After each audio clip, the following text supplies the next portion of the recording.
आज की इस वीडियो में हम देखेंगे जो हमारा पेंटोग्राफ रहता है, जो टीसी कोचेस में प्रेजेंट रहता है केवल, उसके बारे में सीखेंगे, उसकी वर्किंग और उसके मेंटेनेंस के दौरान हमें क्या क्या एक्टिविटी कर लेनी है। और आज की ही इस वीडियो में हम देखेंगे कार्बन स्ट्रिप को कैसे चेंज किया जाता है। तो आइए देख लेते हैं। पहले हम जो बेसिक चीज़ है कि पेंटोग्राफ के जो पार्ट के नाम है वो हम समझ लेंगे। इसके बाद जो है हम देख लेंगे कि जो न्यूमेटिक सर्किट है और जो एडीडी है और जो ओवर रीच डिटेक्शन वाली डिवाइस है वो किस तरीके से काम करती है। और इसके बाद जो इलेक्ट्रिकल वाला जो वीसीबी वाला पार्ट है और कैसे जो है करंट कलेक्ट होता है वो हम नेक्स्ट पार्ट में सीख लेंगे। उसके साथ साथ कि हमें पेंटोग्राफ में क्या टेस्टिंग करनी है, कौन कौन से पैरामीटर्स है जो हमें देख लेंगे, वो हम नेक्स्ट वीडियो में देख लेंगे। तो आइए जो है सबसे पहले हम देख लेते हैं पेंटोग्राफ के पार्ट्स। तो देखिए ये जो इसका जो बिल्कुल सबसे जो नीचे का आपका जो स्ट्रक्चर आपको दिख रहा है जिसपे बैठ रहा है, ये इसका जो है बेस फ्रेम कहलाएगा। ये जो रेक्टेंगल शेप का है और जो है चारों पे ये यहाँ पे सपोर्टेड है इंसुलेटर्स के ऊपर, ये इसके इंसुलेटर्स हैं जो कि बॉडी से इस पे जो करंट फ्लो करने वाला है उसको सेपरेट करेगा। इसके बाद इस बेस फ्रेम के बाद ये वाला जो स्ट्रक्चर है ये इसका कहलाता है लोअर फ्रेम। लोअर फ्रेम कहलाने के बाद अगर मैं इसके बाद देखूं, ये जो ऊपर का जो ये स्ट्रक्चर है, केवल ये वाले जो पार्ट्स हैं ये कहलाएंगे अपर फ्रेम। ये रहेगी इसकी कपलिंग रॉड और अपर फ्रेम के बगल में अगर मैं देखूं तो ये रहेगा इसका पैरेलल गाइड आर्म। अच्छा, ये जो कपलिंग रॉड है इसका क्या काम रहेगा, अगर आप बेस पे देखें इसके यहाँ पर जो है एक नट है, तो अल्टीमेटली ये क्या करता है, इसकी सिटिंग पोजीशन है अपर फ्रेम की हमारी, कितने पे उसको जो है सेट कर लेना है कि वो अपनी रेस्टिंग पोजीशन मतलब उसकी डिसाइड करता है। आप इससे जो है बड़ा और घटा के इसको जो है ऊपर और नीचे की भाई अल्टीमेट रेस्टिंग पोजीशन क्या है उसको डिसाइड कर सकते हैं। इसी तरह जो ये ऊपर की ये पैरेलल गाइड आर्म्स हैं, ये जो पेन हेड है, हमारे पेन हेड के जो है जो डिग्रीज है उसके जो मोशन है उसको कंट्रोल करता है। ये जो क्रॉस में आपको दो रॉड दिख रही हैं ये कहलाती हैं इसकी डायगोनल रॉड्स। तो ये जो एक्सपेंशन है, जो इसका एक्सटेंशन है, वर्टिकल एक्सटेंशन, इसका 2400 mm है। और जो वर्किंग हाइट है ऑफ कोर्स ये बात है उसको थोड़ा सा कम रखा हुआ है कि उतने पे कलेक्ट कर लेगा, तो माना जाता है कि 2395 mm इसकी वर्किंग हाइट आपकी जो है मानी जाएगी। नीचे अगर मैं देखूं, ये जो चार आप देख रहे हैं इसके बेस फ्रेम पे ये इसके सपोर्टिंग स्प्रिंग्स हैं। इसी के ऊपर जब ये नीचे आता है तो इसके ऊपर रेस्ट करता है, इम्पैक्ट आता है इस पर, तो ये एक तरीके से लीफ स्प्रिंग की तरह इसका काम करता है। और ये रहेंगे यहाँ पे इसके बेस फ्रेम के बियरिंग्स। ये साइड में आप जो है दो यहाँ पर देख रहे हैं जिसके ऊपर जब अपर फ्रेम आता है और टिकता है तो ये कहलाते हैं इसके बम्पर्स। बेस फ्रेम में ही अगर मैं देखूं तो ये दोनों होते हैं इसके शॉक एब्जॉर्बर, और पीछे से ये जो केबल्स हैं ये कहलाती है आपकी केबल्स और विद टर्मिनल्स। केबल्स के ही बगल में एक छोटी सी डिवाइस ये अगर आप देखेंगे तो ये है ओवर रीच डिटेक्शन। मतलब जो है पेंटो जब जो है मान लीजिए अपनी मैक्सिमम हाइट पे पहुंच चुका है तो यही डिवाइस उसे डिटेक्ट करेगी। और इसके चार सपोर्टिंग जो मैं आपको पहले से बता चुका हूँ, ये रहेंगे इसके इंसुलेटर्स जो बॉडी से, कोच बॉडी से इसको इलेक्ट्रिकली सेपरेट करेंगे। अच्छा, ये हमने पेंटो को डाउन कर दिया है, तो ये जो पोर्शन है आपका जो अपर फ्रेम के ऊपर जो ये कार्बन स्ट्रिप वाला जो पार्ट है ये वाला, इसको हम कहते हैं पूरे को पेन हेड। पेन हेड में ये जो सेंटर वाली जो रॉड आप देख रहे हैं जिससे ये अपर फ्रेम में कनेक्टेड है ये कहलाएगी एपेक्स ट्यूब। इसके अलावा ये जो है आपके जो मेटल वाले पार्ट्स हैं जो एंड पे हैं, बीच में आपकी कार्बन स्ट्रिप है जिसे हम कार्बन स्ट्रिप बोल लेते हैं, या स्लाइडिंग स्ट्रिप भी यही है, और कलेक्टर स्ट्रिप भी इसको जो है लोग बोल लेते हैं। इसके जो एंड्स में ये जो केवल मेटल के पार्ट्स हैं इस तरह से, ये रहेंगे आपके हॉर्न्स, इसे क्या है, इन्हें कहा जाता है हॉर्न्स। और यहाँ पे ये जो छोटी छोटी वायर्स हैं, ये जो वायर्स हैं ये कहलाई जाती हैं शंट वायर्स। और इसका यूज़ अब हर जगह जहाँ भी देखेंगे जो बेयरिंग्स हैं, बेयरिंग्स को बाईपास करने के लिए किया जाएगा। यानी जो है बेयरिंग के अपर आर्म में जो है पहले लगा दिया और लोअर आर्म पे जो है डायरेक्ट लगा दिया। अगर यहाँ पर से आपको दिखाऊँ तो जो है वहाँ पर भी नीचे भी रहते हैं और यहाँ पर भी। तो जब भी इसका फिटमेंट जो है कर लेना है तो ध्यान से ज़रूर देख लेना है कि ये जब भी आपने स्ट्रिप चेंज करनी है कि ये जो है ज़रूर लगे होने चाहिए, क्योंकि यही जो है इससे जो करंट हमने कलेक्ट किया है वो यहाँ पे पहले एपेक्स ट्यूब तक पहुँचाएगा और एपेक्स ट्यूब से लेके ये जो अपर फ्रेम है, अपर फ्रेम तक पहुँचाएगा बेयरिंग को बाईपास करते हुए। अच्छा, एक और चीज़ देख लेते हैं कि जो यहाँ से जो ये वाली असेंबली है, ये कहलाती है आपकी जो है रॉकर बॉक्स। और अगर मैं नीचे झुक के आपको दिखाऊं तो ये जो है इसका जो है सस्पेंशन टाइप सिस्टम इसमें दे रखा है, लीफ स्प्रिंग टाइप। ये जो इसकी लीफ्स हैं ये इसके जो है सस्पेंशन के लिए दी हुई है। अच्छा, ये दोनों कार्बन स्ट्रिप्स पे एडीडी का जो न्यूमेटिक कनेक्शन है वो दे रखा है। तो एडीडी क्यों रहता है इसको थोड़ा देर में देख लेंगे। इसके बाद ये रहेगा एयर बेलो यूनिट। जस्ट उसी के बगल में एक छोटी सी ये जो डिवाइस लगी है, ये है आपका एडीडी ऑटो ड्रॉपिंग डिवाइस। देखिए, अब हम समझ लेते हैं कि पेंटोग्राफ एक्चुअली में जो है उठता कैसे है। तो मैं यहाँ पर आपको लाइन दिखाऊं, 3 लाइंस रहती हैं। केवल अभी फोकस करेंगे इस वाइट वाली लाइन पे। जैसे ही आप नीचे से कमांड देंगे, ये है प्रेशर इन की लाइन, यानी वाइट वाली जो लाइन है नीचे से जो प्रेशर आ रहा है वो इसी लाइन से जो है ऊपर आएगा। ऊपर आने के बाद ये आगे जो है चला जाएगा यहाँ से निकलकर एयर बेलो में।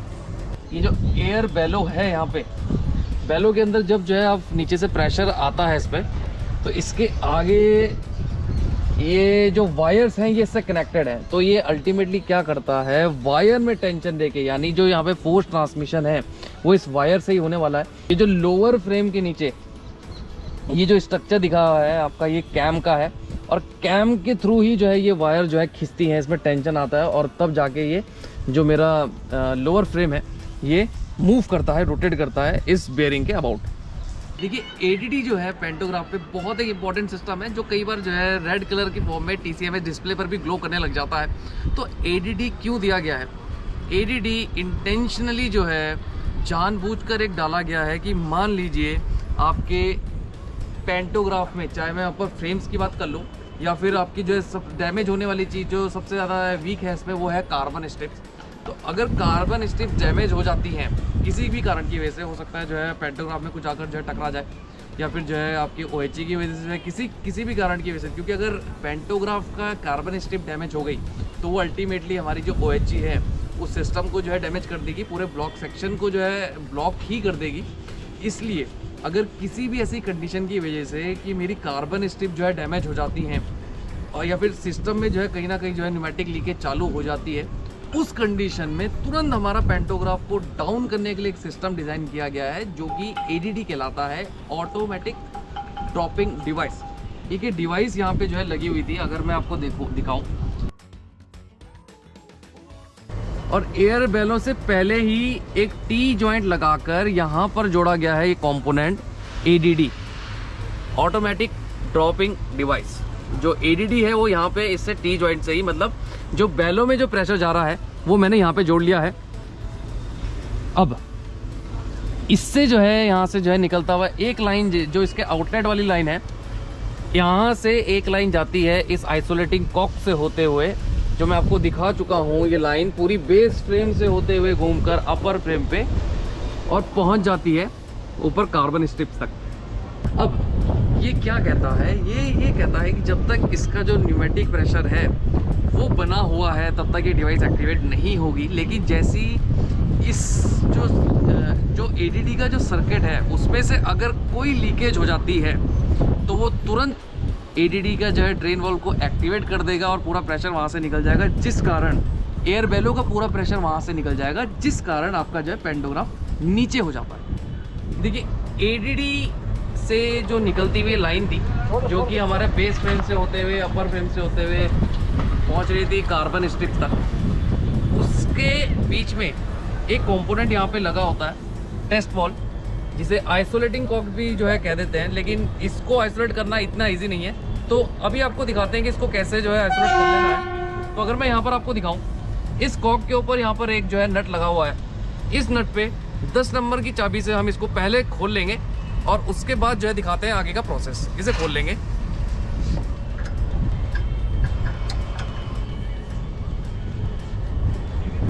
नट को खोल लेने के बाद इस पोजीशन से इस हैंडल को निकाल लेना है अब इसमें देखेंगे आप जो है स्लॉट कटा हुआ है, तो इसे घुमा कर अब इस तरह से फिट कर लेना है। ये बैठ चुका है, इसके ऊपर दोबारा से जो है नट लगाकर इसे जो है टाइट कर लेना है। इसके ऊपर नट लगा लेना है।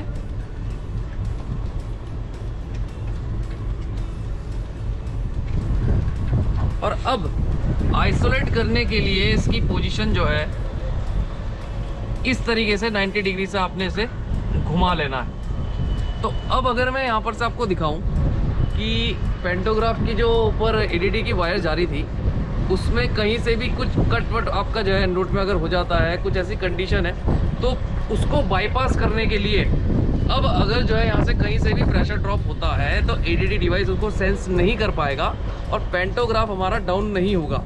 इसे मैं आपको जो है प्रूफ के तौर पे दिखा देते हैं। अगर मैं इन पाइप्स को खोल भी दूं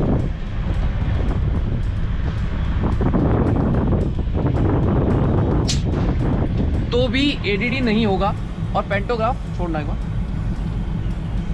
अपनी पोजीशन पे ऊपर जा सकता है। क्यों? ऐसा इसलिए क्योंकि ये जो इसकी जो टेस्ट कॉक है, जो आइसोलेटिंग कॉक है, वो हमने आइसोलेट कर रखी है। यानी कभी भी जो है हो सकता है एंड नोड में किसी कारण की वजह से अगर जो है आपका जो है पाइपलाइन डैमेज हो चुकी है या लीकेज ऐसी है, तो उसको केवल जो है ब्लॉक सेक्शन से निकालने के लिए या जो है अपना प्लेसमेंट करवाने के लिए आप इस तरीके से उसको बाईपास कर सकते हैं। इस टेस्ट कॉक को भी आपको जो है टाइमली चेक करते रहना है कि ये काम कर रही है नहीं कर रही है। उसके बाद वापस इसे जो है दोबारा से इस नट को खोलकर पहले इसको जो है रीसेटिंग इसकी जो है नॉर्मल पोजीशन में कर दें। उसके बाद दोबारा इसको जो है निकाल कर जो इसकी स्टैंडर्ड जो पोजीशन है उस पर बैठाकर, इसको बैठाने का तरीका इधर से देख लीजिए। ये स्लॉट है इसका, ये स्लॉट पे ये जो नीचे जो कॉक का पार्ट है वो बैठ जाना चाहिए और इसके ऊपर से वापस फिर नट लगा दीजिए।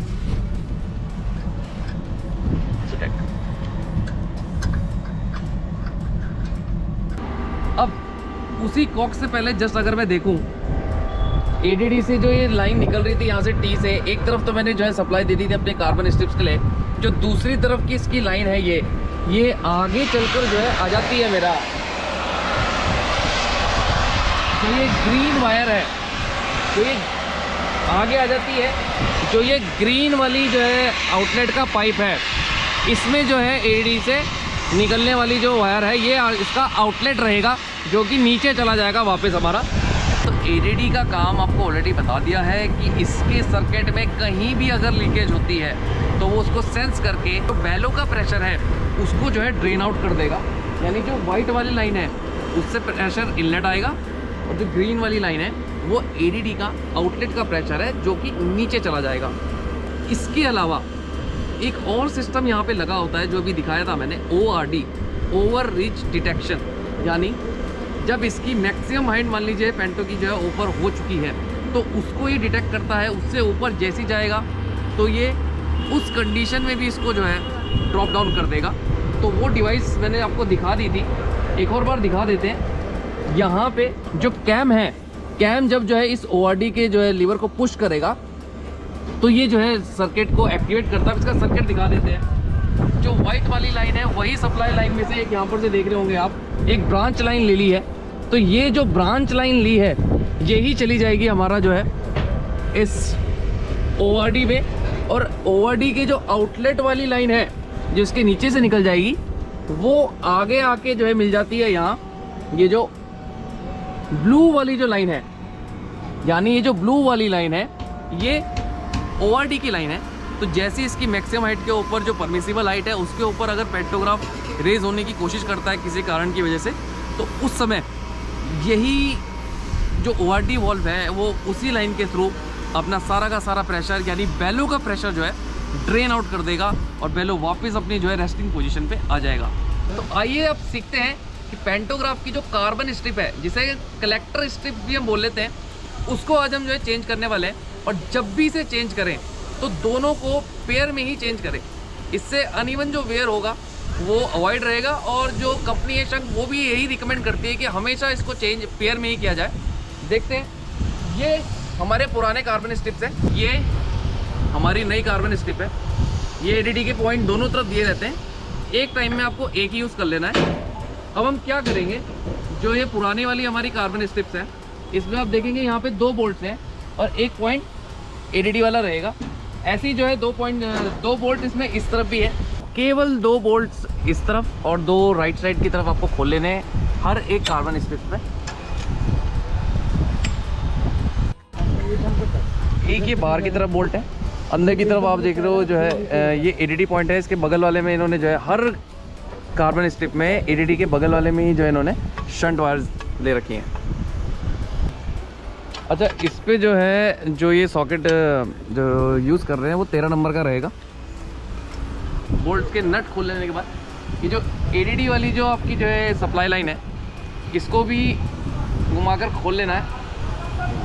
लेकिन इस पाइप को अभी मत निकालिएगा, क्योंकि अगर पाइप आपने निकाला तो एडीडी होने की वजह से जो है पेंटो आपका जो है ड्रॉप डाउन हो जाएगा। तो पेंटो को पहले जो है नीचे करवा लीजिए, उसके बाद जो है पाइप को खोलना बहुत ईजी हो जाएगा। इस पाइप लाइन को खींचकर इस तरह अलग कर देंगे, दोनों कार्बन स्ट्रिप से अलग कर देंगे।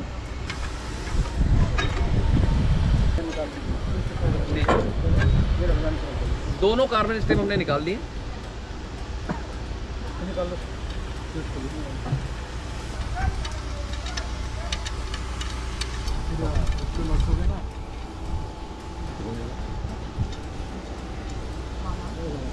वॉशर निकाल कर दोनों तरफ से होल्स में इसको जो है बिठाकर पहले शंट वायर लगाएं, उसके बाद वॉशर और उसके बाद नट लगाकर इसे टाइट कर दें।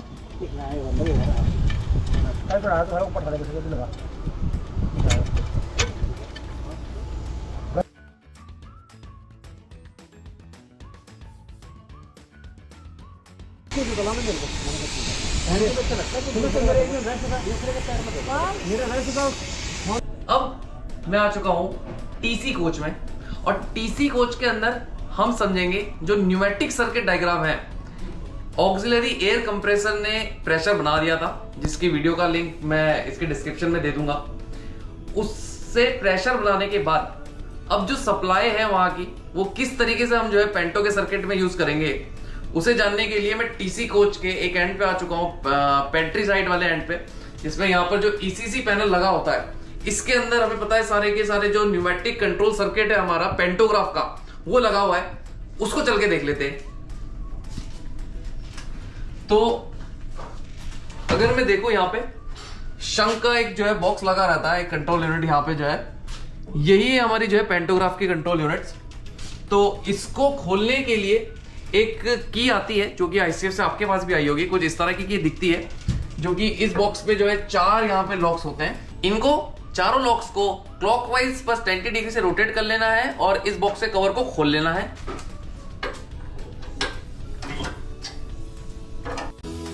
आइए समझ लेते हैं पेंटोग्राफ का pneumatic control system. Baby compressor से प्रेशर आता है यहाँ फिल्टर असेंबली पर, आगे जाएगा इस 5/2 वे वॉल्व में, जिसके एक तरफ है ये पेंटो को नीचे करने की सोलेनाइड, दूसरी तरफ है पेंटो उठाने की सोलेनाइड। पेंटो उठाने के लिए टीसीएमएस से कमांड आएगी इस सोलेनाइड पर, तो ये वॉल्व ओपन हो जाएगी और प्रेशर आगे चला जाएगा। ये है एक और फिल्टर असेंबली, जहां से निकलकर आगे है प्रेशर रेगुलेटिंग वॉल्व, जिसके बाद टी जॉइंट पे यहाँ लगी है सेफ्टी वॉल्व। आगे इस तरफ रहेगी रेजिंग की थ्रॉटल वॉल्व, जो धीरे धीरे प्रेशर आगे भेजेगा यहाँ 3/2 वे वॉल्व में, जो न्यूमेटिकली ऑपरेटेड है, यानी यहाँ से प्रेशर आने पर ये वॉल्व को ओपन करेगा और ये प्रेशर आगे चला जाएगा व्हाइट लाइन यानी ऊपर बेलो में। ये है ग्रीन लाइन ऊपर से आती हुई एडीडी की, और ये है ब्लू लाइन ऊपर से आती हुई ओआरडी की। ये है प्रेशर गवर्नर्स इन दोनों लाइंस के। अब अगर हम लोवरिंग का सर्किट समझें, तो पेंटो नीचे करने की कमांड मिलती है इस लोवरिंग वाली सोलेनाइड को, जिसके बाद आगे कोई भी प्रेशर नहीं जाता, जिस कारण ये 3/2 वे वॉल्व आउटलेट वाली लाइन को एग्जॉस्ट से जोड़ देगा, जिस पर लगी है पेंटो लोवरिंग की थ्रॉटल वॉल्व, जिससे धीरे धीरे पेंटो के बेलो का प्रेशर निकल जाएगा। इस पर भी आगे एक सेफ्टी लगी होती है। अब जो ऑक्सिलरी एयर कंप्रेसर ने सप्लाई बना दी थी, मैं नीचे की तरफ यहाँ पे जो है 2 लाइन देखता हूँ। ये दोनों लाइन नीचे से ही आ रही है। तो जो आपको ये वाली लाइन दिख रही है, ये जाएगी वीसीबी के लिए, एक मेन वीसीबी के लिए, एक जो है आरवीसीबी के लिए, यहाँ से जो है डिवाइड हो रही है। इस लाइन के बारे में अगले वीडियो में देख लेंगे। हमको भी फोकस करना है इस वाली लाइन पर। जो ये अंदर वाली लाइन आ रही है, ये रहेगी हमारी जो है पेंटोग्राफ की लाइन।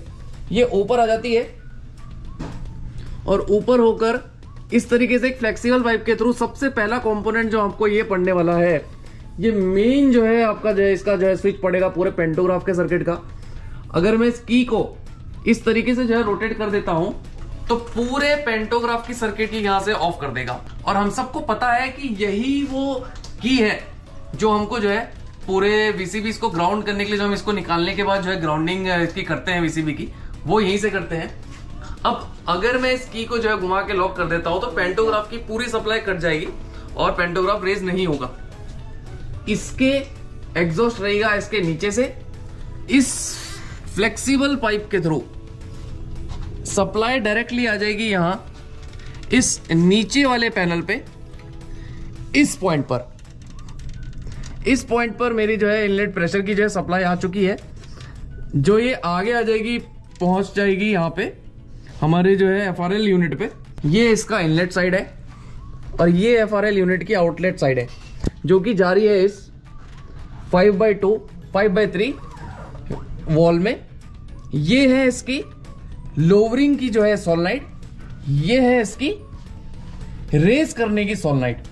जैसे अभी हमने इस वाले कंपोनेंट का जो है पेंटो लोअर डाउन कर रखा है, इसलिए इसमें आप देख रहे हैं जो है ग्रीन वायर जल रही है। रेजिंग की कमांड मिलने पर इस 5/3 वे वॉल का ये रही जो रेजिंग वाली सोलेनोइड है, ये एक्टिवेट हो जाएगी। यहाँ पर एक ग्रीन कलर की लाइट जल जाएगी, जैसे इस समय जो है लोअरिंग वाले पे जल रही है। और कमांड मिलते ही जो इसका आउटलेट का पोर्ट है, ये पोर्ट ओपन हो जाएगा और प्रेशर सप्लाई यहां से आगे चली जाएगी ऊपर इस न्यूमेटिक सर्किट के बॉक्स में, कंट्रोल बॉक्स में। और इस कंट्रोल बॉक्स में जो सबसे पहला एलिमेंट है वो अंदर की तरफ लगा रहेगा, जो सप्लाई आएगी। तो ऊपर बॉक्स में यहां पे सबसे पहला कंपोनेंट पड़ेगा आपका जो है एफआरएल यूनिट। उसके बाद ये इसका आउटलेट आ जाएगा इस प्रेशर रेगुलेटिंग जो है वॉल में, जिसमें यहाँ पे एक प्रेशर गेज भी लगा है। इसके आगे यहाँ पे एक एडजस्टिंग बोल्ट दे रखा है। तो ये जो पीआरवी है दरअसल यही है जिससे हम जो पेंटोग्राफ का जो फोर्स है 80 न्यूटन ±5 न्यूटन, जो कांटेक्ट फोर्स है, प्रेशर बढ़ाना है आउटलेट का, घटाना है, वो इससे ही किया जाता है। प्रेशर रेगुलेटिंग वॉल से हम जो है घटा और बढ़ा सकते हैं, ताकि कांटेक्ट फोर्स जो हमको अचीव करना है पेंटोग्राफ का, वो हम अचीव कर लेंगे। ऊपर से इसका इनलेट था, नीचे से इसकी जो है आउटलेट की लाइन है। आउटलेट की लाइन में हम यहां पर से देख पा रहे हैं एक ये कंपोनेंट है, ये रहेगा इसका सेफ्टी वॉल्व। किसी भी कारण की वजह से जब भी प्रेशर अपनी लिमिट से ज्यादा हो जाएगा तो पेंटोग्राफ के सर्किट की सेफ्टी के लिए ये वॉल्व ब्लोन ऑफ हो जाएगी। तो प्रेशर रेगुलेटिंग वॉल्व्स के आउटलेट पे मैंने देखा एक ब्रांच पाइप लगा के हमने सेफ्टी वॉल्व लगा रखी है। उसके बाद ये आगे चला जाता है और अगला कंपोनेंट जो इस पे पड़ता है वो है रेजिंग की थ्रॉटल वॉल्व। रेजिंग की थ्रॉटल वॉल्व ये रही आपकी एक छोटी सी ब्लैक कलर की रेजिंग की थ्रॉटल वॉल्व, जिसके आगे यहाँ पे जो स्क्रू लगा है इस एंड पे, ये रहेगा इसको एडजस्ट करने का। और ये रही इसके बाद ये सप्लाई आउटलेट चली जाएगी डायरेक्ट। आपका ये 3/2 वे वॉल्व है और 3/2 वे वॉल्व से होती हुई डायरेक्टली ये इस समय नॉर्मल कंडीशन पे आगे चला जाएगा। व्हाइट कलर की जो है इस न्यूमेटिक सप्लाई लाइन में जो टैग हो रखा है डायरेक्टली ऊपर, जो ऊपर भी जो है व्हाइट कलर का जो न्यूमेटिक पाइपलाइन हमने दिखाई थी, जो सप्लाई की पाइपलाइन है, वो यहां से चली जाएगी। ये 3/2 वे वॉल्व न्यूमेटिकली ऑपरेटेड है, यानी इस पे अगर मैं दिखाऊं ऊपर से एक पायलट प्रेशर भी जो है मैंने डायरेक्टली पीआरवी से पहले जो है इसको दे रखा था, यहां से डायरेक्टली इसको ऑपरेट कराने के लिए ही दे रखा है। यानी जब मैंने रेस की कमांड दे रखी तो इसमें प्रेशर रहेगा और ये जो एग्जॉस्ट का पोर्ट है इसका 3/2 का, उसको बंद रखेगा।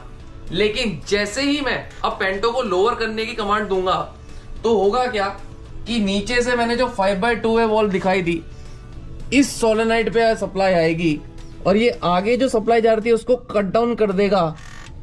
और अल्टीमेटली ये जो 3/2 वे वॉल्व का पायलट प्रेशर था इसको ऑपरेट करवाने का, ये भी कट डाउन हो जाएगा। और ये इसका एग्जॉस्ट पोर्ट है, एग्जॉस्ट पोर्ट की लाइन में ये जो रेड कलर का कंपोनेंट लगा है ये रहेगा लोवरिंग की थ्रॉटल वॉल्व। जब मैं पेंटो को लोअर होने की कमांड दे रहा हूं यानी नीचे गिराने की कमांड दे रहा हूं तो उस समय जो है एग्जॉस्ट होगा। कैसे? मैंने सप्लाई लाइन बंद कर चुकी है, सप्लाई लाइन की वजह से जो पायलट प्रेशर है 3/2 वॉल्व पे नहीं जा रहा है और जिस कारण एग्जॉस्ट पोर्ट खुल गया। एग्जॉस्ट पोर्ट खुल गया यानी जो थ्रॉटल है लोवरिंग का उसके थ्रू अब जो है प्रेशर निकल सकता है। इसी लाइन पे भी एक और जो है यहां पर इन्होंने जो है सेफ्टी वॉल्व ये दे रखा है इसके आगे। तो देखिए इसमें तीन चीजें बहुत इंपॉर्टेंट है जो हम इस न्यूमेटिक सर्किट जो ये हमारा कंट्रोलिंग बॉक्स है उसमें हम जो है करेंगे। पहली चीज जो कॉन्टेक्ट फोर्स है पेंटोग्राफ का ऊपर उसको एडजस्ट करना है। तो वो मैंने आपको बताया कि जो प्रेशर रेगुलेटिंग वॉल्व है इसके आगे जो है ये यहाँ पर से एक बोल्ट दिया हुआ है, इसके पीछे इसका चकनट है, उसको लूज कर लेंगे पहले, उसके बाद इसको जो है क्लॉकवाइज एंटी क्लॉकवाइज घुमा के उस फोर्स को हम एडजस्ट कर लेंगे। दूसरी चीज बचती है रेजिंग के टाइम को और तीसरी चीज आती है लोवरिंग के टाइम को जो है एडजस्ट करना, जिसको 10 सेकेंड के क्लोज हम रखते हैं और उससे नीचे नीचे हम रखते हैं। तो उसके लिए क्या करना पड़ेगा कि जो रेजिंग वाली जो थ्रॉटल वॉल्व है जो ब्लैक कलर की यहां पर से दिखाई है आउटलेट वाली लाइन पे, ये जो छोटी वाली वॉल्व यहां पर से आपको दिखाई है, ये रेजिंग वाली जो थ्रॉटल वॉल्व है इसके आगे इस तरफ यहाँ पे एक जो है बोल्ट दिया रहता है, उसके ये इसका बोल्ट रहेगा। इससे हम इस थ्रॉटल वॉल्व के पोर्ट को एडजस्ट कर सकते हैं जिससे रेजिंग और जो टाइमिंग है वो एडजस्ट हो जाएगी। इसी तरह जो लोवरिंग की थ्रॉटल वॉल्व है यानी जो है पेंटोग्राफ नीचे गिराने वाली है तो उसकी जो टाइमिंग है एडजस्ट करने की, वो ये जो एग्जॉस्ट वाला पोर्ट था 3/2 वॉल्व के, ये जो रेड कलर का जो है लोवरिंग का थ्रॉटल वॉल्व है इसको भी जो है हम जो है घुमाकर इसकी जो लोवरिंग का टाइम है उसको एडजस्ट कर सकते हैं। जो व्हाइट वाली मार्क्ड न्यूमेटिक लाइन है ऊपर आपको जो है दिखा दिया था कि वो सप्लाई की लाइन है, वहां पर जो है उससे बेलो पे प्रेशर जाएगा और वो उसकी वजह से पेंटो रेज होगा। और जब मैं लोवरिंग की कमांड दूंगा तो यहाँ पे मैंने आपको दिखा दिया कि सोलेनॉइड ऑपरेट हो जाएंगी और वो सप्लाई जानी बंद हो जाएगी, जिसकी वजह से पहले 5/3 वॉल्व की सोलेनॉइड ऑपरेट होगी तो वो आगे सप्लाई ही नहीं भेजेगी और जब पायलट प्रेशर नहीं मिलेगा तो 3/2 वॉल्व की जो है वो आउटलेट पोर्ट को ओपन कर देगा जिससे एग्जिट के थ्रॉटल से पूरी एयर एग्जॉस्ट हो जाएगी। अब इसमें दो और कंडीशन ऊपर आपको जो है दिखाई थी, एक एडीडी जो है वहां पे लगाया हुआ था एज वेल एज एक ओआरडी यानी ओवर रीच डिटेक्शन की डिवाइस हमने जो है वहां पे लगाई हुई थी। तो दोनों के जो एग्जॉस्ट पाइप्स थे दिखा दिया था, एक का ग्रीन है एक का ब्लू पाइप है। दोनों जो है ऊपर की जो सप्लाई है उनकी आ जाती है यहाँ पे, जो ऊपर वाली लाइन है ये है ग्रीन वाली लाइन और जो ये मिडल वाली लाइन है ये है ब्लू वाली लाइन। दोनों लाइंस की सप्लाई आ जाती है यहाँ पर। ये लगे न्यूमेटिक कंट्रोल बॉक्स में लगे दो प्रेशर गवर्नर्स में, इनमें से एक प्रेशर गवर्नर एडीडी का है और एक प्रेशर गवर्नर ओआरडी का है। काम वही रहेगा जैसे हमारा न्यूमेटिक सिस्टम में रहता है कि प्रेशर की रेंज को सेंस करना। जो एडीडी का प्रेशर गवर्नर है उसकी सेटिंग 2.7 से 3.0 पे सेट है और जो ओआरडी का प्रेशर गवर्नर है वो 0.5 से 1.5 पे सेट है। जैसे ही उनके जो लिमिटिंग प्रेशर्स हैं उसको सेंस कर लेगा तो वो टीसीएमएस को डायरेक्टली जो है यहां से कमांड दे देगा कि एडीडी वाला बता देगा कि मेरा जो प्रेशर है वो गिर चुका है। उसकी कमांड जैसे ही आपके टीसीएमएस को मिलेगी, टीसीएमएस फर्दर आपके जो है स्क्रीन पे टीसीएमएस डिस्प्ले में जो है शो कर देगा। जब भी ओआरडी की कमांड ऐसे ही सिमिलरली जब वो सेंस करता है तो उस केस में भी जो है वो एग्जॉस्ट करवा के वहां पे जो है टीसीएमएस को जानकारी दे देगा कि ओवर रीच डिटेक्शन यानी जो है जो पेंटोग्राफ है अपनी जो है मैक्सिमम हाइट पे जो है खुल चुका है। उसके बाद जो भी उसको एक्शन करना है उसको ड्रेन करना है। फर्दर टीसीएमएस इन्हीं प्रेशर गवर्नर के बेसिस पे जो कमांड उसको मिलने वाली है उसके बेस पे करेगा। तो आज की इस वीडियो में हमने देखा पेंटोग्राफ के बेसिकली पार्ट्स के नाम हमने जाने, पेंटोग्राफ में क्या क्या पार्ट लगे रहते हैं और उसकी जो सप्लाई लाइंस है उसके दो बहुत इंपॉर्टेंट कंपोनेंट्स एडीडी और ओआरडी, और किस तरह से जो है न्यूमेटिक सर्किट इसका काम करता है और पेंटो की कार्बन स्ट्रिप को किस तरीके से चेंज किया जाता है। उसके बाद हमने जो है देख लिया है कि जिसमें तीन बहुत इंपॉर्टेंट चीज है, कॉन्टेक्ट फोर्स, रेजिंग और जो लोवरिंग का टाइम है और कॉन्टेक्ट जो फोर्स है उसको एडजस्ट कैसे किया जाता है। बहुत सिंपल है, मैंने आपको तीनों जो है जगह दिखा दी है जहां से इसको एडजस्ट किया जाएगा।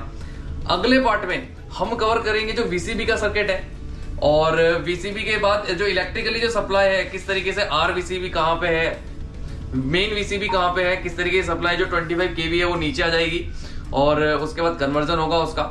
इसके अलावा जो मेन फोकस अगले पार्ट में हमारा रहने वाला है वो रहने वाला है कि पेंटोग्राफ के एग्जामिनेशन में हमको क्या क्या चीजें एग्जामिन कर लेनी है, जो हमारे जो वीकली शेड्यूल्स हैं या जो डेली हम जो है उसका जो है मेंटेनेंस कर रहे हैं, एग्जामिनेशन कर रहे हैं, तो उसमें हमें क्या क्या चीजें देखनी है और क्या क्या चीजें जरूरत पड़ने पर रिप्लेस करनी है, वो सब हम जो है अगले पार्ट में देख लेंगे। इसके अलावा मैं पहले भी बता चुका हूं कि एक ट्रबल शूटिंग की वीडियो हम न्यूमेटिक सर्किट जो हमारे ब्रेकिंग है उस पर करना चाह रहे हैं, तो उसके लिए जो आपके क्वेश्चनिंग्स हैं वो कमेंट सेक्शन में जरूर जो है लिख दीजिएगा, ताकि हम अपने ट्रबल शूटिंग की वीडियो में, जिसमें हम जो मेन जो है जैसे सेक्शन है कि भाई अगर ब्लॉक सेक्शन में एमआर के पाइप में जो है डैमेज हो गया किसी कोच में कंप्लीटली, या बीपी के पाइप डैमेज हो गए, उस कंडीशन में जो है कैसे करना है। तो इसके अलावा अगर किसी टाइप के जो है क्वेश्चंस है तो जरूर जो है कमेंट बॉक्स में लिखें। आज के लिए बस इतना ही, थैंक यू।